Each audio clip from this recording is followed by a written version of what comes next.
हमारी दिशा सोबत देसी मुर्गी का शोरबा होता है, बटेरों को शोरबा होता है, उससे बनती है। ये हमारे इलाके तौसे शरीफ की सौगात है, वहाँ भी हमारी 3 शॉपें हैं।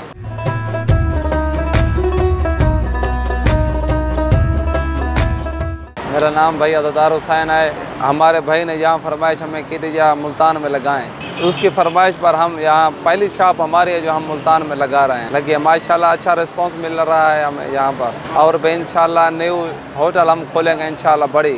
ये हमारा ख़ानदानी काम है, पेशा है। इसमें भाई देसी मुर्गी डलती है और मिसाला बहुत सा सामान होता है। प्लेट भाई 100-150 की होती है, 200 की भी होती है, 300, 400, 500।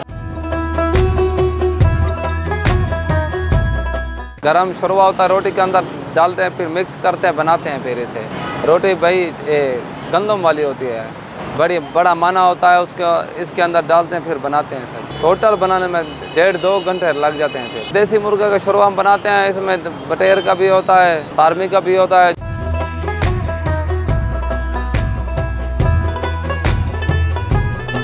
हमारे इलाका भी में हाथ से खाते हैं, यहाँ पर चम्मच से खाते हैं, हाथ से नहीं खाते। 25,000 20,000 सेल हो जाते हैं। अच्छा रिस्पॉन्स मिल रहा है, यहाँ के लोग भी अच्छे हैं माशाल्लाह। पूरे मुल्तान से गाहक आते हैं हमारे पास। और स्टूडेंट एरिया पे जहाँ हमारे इलाके के बहुत हैं, दीजी खान मुजफ्फरगढ़ के लोग भी यहाँ से हमसे ले जाते हैं, खाते हैं।